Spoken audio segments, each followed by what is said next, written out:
Olá, pessoal. Estamos hoje aqui mais uma vez, dessa vez para falar sobre planejamento estratégico. Vimos em vídeos anteriores a estratégia organizacional, os tipos de estratégia: ofensiva, defensiva, reativa, analítica. Vimos também a ferramenta de 5W2H, que nos ajuda a ter uma visão geral, inicial do problema ou da situação que a organização está enfrentando, ou o desafio que precisa ser encarado. E finalmente vamos começar a entender aí de maneira mais prática como acontece o planejamento da organização em seus 3 níveis. E, primeiramente, o planejamento estratégico, que acontece em nível institucional. Primeiramente, é importante saber que o planejamento estratégico pressupõe a análise de uma série de condições antes de efetivamente ocorrer. A primeira delas é saber a missão, a visão e os valores da organização. Nós não vamos entrar em grandes detalhes aqui sobre isso, porque isto ocorre no momento em que a organização está sendo criada ou recriada, reavaliada, reestruturada. O que não é o nosso propósito aqui estudar, uma vez que a gente está considerando que a organização já existe e que estamos na etapa de fazer o planejamento de funcionamento dela. Ou em uma nova situação inédita, ou em uma situação que já existe e precisa ser reformulada. Mas recapitulando brevemente, a missão é o propósito da empresa. Para que a organização existe? Qual a necessidade, a justificativa dela ter sido instituída? A visão é onde a organização deseja chegar, o que ela pretende alcançar, principalmente em termos de market mind, que é a imagem da empresa na organização. O que ela espera ser na mente e no mercado, na realidade em que ela se encontra, num prazo de tempo futuro. É a visão, é onde ela quer chegar. E os valores da empresa são aqueles aspectos importantes que são considerados valiosos para a existência da empresa. Quais são os seus valores éticos, morais, que vão reger todas as atitudes da organização? Por exemplo, uma organização pode ter como missão proporcionar o melhor produto em determinada área para o consumidor, ou de maneira mais fácil, ou promover a melhor experiência em determinado nicho de setor. Como visão, a organização pode, por exemplo, desejamos ser a melhor empresa em determinado setor nos próximos 5 anos, ou nos próximos 2 anos, ou pretendemos ser a organização que representa um diferencial em determinada área daqui a um determinado período de tempo. E os valores são, por exemplo, preocupação com o meio ambiente, preocupação com a satisfação do consumidor e uma série de outras questões que vão reger ética e moralmente a atitude da organização, como dito. Então, partindo desta questão, a organização, para montar o seu planejamento, que começa no nível estratégico, ela precisa primeiramente fazer um estudo do seu ambiente geral. Como a gente já viu em vídeos anteriores também, o ambiente geral ele é formado pelo ambiente organizacional, que é o ambiente em que a organização se encontra, o ambiente externo à organização, e o ambiente de tarefas, que é o ambiente interno da organização. Então vai ser necessário fazer a análise desses dois ambientes para poder dar o primeiro passo. E para isso existem ferramentas que vamos ver também.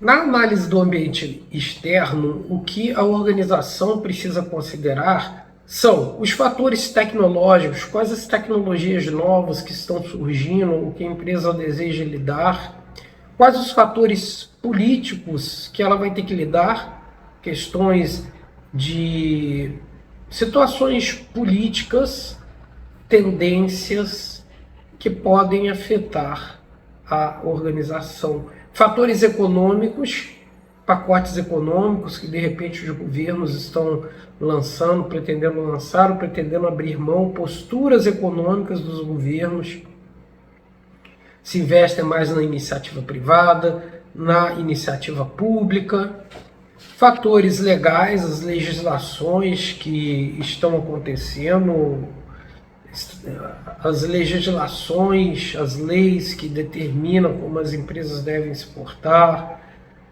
e que com certeza influencia grandemente em como a empresa vai agir. Fatores demográficos, como por exemplo, perfil de uma determinada população a qual a organização pretende adotar como mercado, se é mais de jovens, mais de idosos, isso tudo vai determinar o tipo de produto, se a organização vai abrir filiais ou não em determinado local, como vai ser o tipo de atendimento, se vai utilizar mais tecnologias digitais ou não. Fatores ecológicos também são essenciais de ser considerados, questões ambientais, fatores sociais, principalmente no aspecto cultural. Inclusive tem uma piadinha, vamos dizer assim, na administração, que uma fábrica de sapatos desejava abrir uma fábrica filial em determinado local, mandou um representante para esse local. E o representante voltou dizendo que a empresa não deveria abrir uma fábrica de sapatos lá, porque ninguém usava sapatos, ninguém compraria os sapatos dela. E aí, não satisfeitos, os diretores mandaram outro analista que constatou a mesma coisa. Olha, ninguém usa sapato lá, mas abram imediatamente, porque vocês não vão ter concorrência. Então, uma mesma situação ela pode ter análises, modos de vista bastante diferentes, dependendo da cultura e da sociedade. No ambiente de tarefas, que é o ambiente da empresa, é necessário verificar a concorrência também, a questão tecnológica, mas não em nível de tendências, mas em nível de disponibilidades, os recursos financeiros que a organização dispõe, a questão contábil desses registros. O financeiro se difere do contábil por isso. Um foca no futuro e outro no passado. O financeiro é onde o capital vai ser investido e o contábil onde o capital foi investido. E principalmente as questões das regulamentações. Michael Porter, um estudioso na área de estratégias organizacionais, ele apresenta uma metodologia que busca focar, auxiliar na definição dessas estratégias. Porter considera para o ambiente organizacional os seguintes fatores: a ameaça de novos entrantes, se há risco de concorrentes novos no setor que a organização está atuando, economia de escala, o quanto é necessário de conhecimento acumulado para que a organização consiga ter um diferencial competitivo, diferencial do produto, se é necessário que o produto tenha algum diferencial muito específico, porque isso permite um maior ganho de escala, Requisitos de capital, se é necessário algum tipo de investimento especial, algum volume, algum montante muito grande de capital. Custos de mudança. Se a organização, por exemplo, está pensando em fazer um planejamento para mudar a direção, mudar os caminhos que ela vem seguindo, se os custos envolvidos nisso são muito grandes, e acesso aos canais de distribuição, muito voltado para as questões logísticas, que podem ser um empecilho muito grande. Às vezes a organização tem como produzir, mas não tem como escoar, como fazer a produção chegar ao consumidor. Poder de barganha dos fornecedores, se a organização vai ficar muito nas mãos dos fornecedores. Poder de barganha dos compradores, que para a organização não é muito vantajosa, né? Isso acontece muito, por exemplo, quando a oferta de produtos é muito maior que a demanda, é uma lei de oferta e procura da microeconomia, que quanto maior a oferta, menor os preços, maior o poder de barganha do consumidor, e vice-versa. Quanto menor a oferta, mais a organização tem poderes e maior tende a ser o preço. Assim como novos entrantes é uma ameaça para a organização, produtos substitutos também. Uma outra historinha da administração é que uma fábrica na virada do século XIX para o XX estava aprimorando os chicotes que ela fabricava e ia fazer um grande lançamento. E o chicote era sofisticadíssimo, não dava calo no cocheiro, não machucava o cavalo. E no momento em que eles iam fazer o lançamento, surgiu o veículo movido a vapor, e que não precisava mais de ser puxado por cavalos e, obviamente, não precisava mais de chicotes. Isso é um caso de miopia de marketing, muito clássico, e que mostra o risco de produtos substitutos. E que muitas vezes não são tão óbvios assim. Por exemplo, quem diria que as redes sociais digitais seriam substitutos dos e-mails, enquanto organizações procuravam melhorar o tipo de experiência do usuário em enviar e receber e-mails com aplicativos de e-mails, veio as redes sociais e simplesmente vieram as redes sociais e simplesmente acabaram com a necessidade de e-mail e aplicativos de mensageria.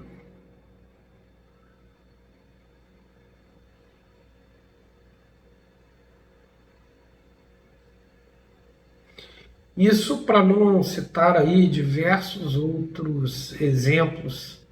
Quem sabe você não faz o exercício aí de pensar em alguns. A rivalidade também entre os concorrentes é um fator de ameaça para a organização. É ótimo para o consumidor, mas péssimo para o fornecedor.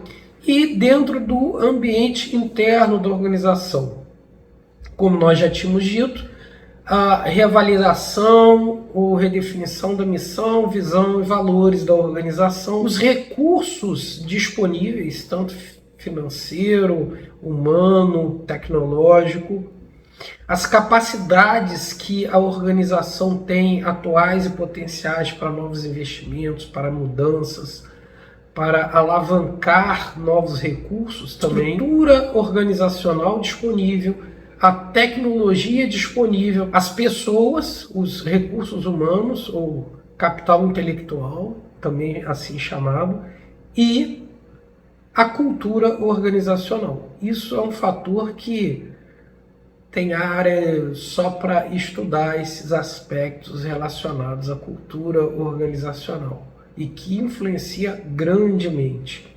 A partir daí, da definição dos fatores relativos ao ambiente organizacional e ambiente de tarefas, a organização já vai estar mais capacitada a elaborar um estudo utilizando a matriz SWOT. A matriz SWOT é uma ferramenta amplamente utilizada tanto na área de estratégia, quanto na área de marketing, quanto para outras finalidades, principalmente pela sua facilidade de uso. SWOT é um acrônimo que significa strong, ou forças, weakness, ou fraquezas, opportunities, oportunidades, e threats, ameaças. Em português é também chamada matriz fofa. Como vocês podem ver aí, é uma matriz que busca fazer um cruzamento entre esses elementos que estão conectados ao ambiente interno da organização, as forças e as fraquezas, e o ambiente externo da organização, que são as ameaças e as oportunidades. As ameaças e oportunidades são fatores mais incontroláveis e imprevisíveis. Tudo que está dentro da empresa tem mais possibilidade de ser gerenciável, sendo que dos fatores do ambiente de tarefas que a imprevisibilidade acontece um pouquinho maior é o relacionado fator humano. A matriz SWOT ela permite a seguinte análise por quadrantes. Nas situações onde a organização tem oportunidade para agir, uma oportunidade de mercado, e ela é forte, ela tem que atacar. Aqui é o momento ou a área onde a empresa não pode deixar escapulir a oportunidade. Assim também, onde a empresa ela tem força e está sofrendo uma ameaça, ela tem que procurar fazer um enfrentamento.